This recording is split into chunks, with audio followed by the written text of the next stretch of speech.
এই হলো আজকের থালি। পটল ভাজা দিয়ে দিলাম।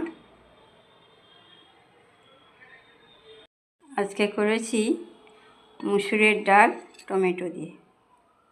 গরম পড়তে শুরু করেছে, তাই ডালটা একটু টকটক খেতেই ভালো লাগবে। ডালটা দিয়ে দিলাম।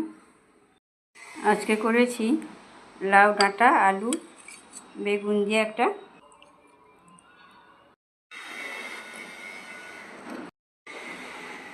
ঝালটা বসিয়ে দিলাম। আজকে করেছি দই, ঘরে পাতা দই, কিন্তু ঘরেই বসিয়েছি দইটা। এই হলো আজকের থালি। ডেকোরেশন কেমন হয়েছে জানাবে, যাতে আমি আরও সুন্দর সুন্দর ডেকোরেশন করতে পারি।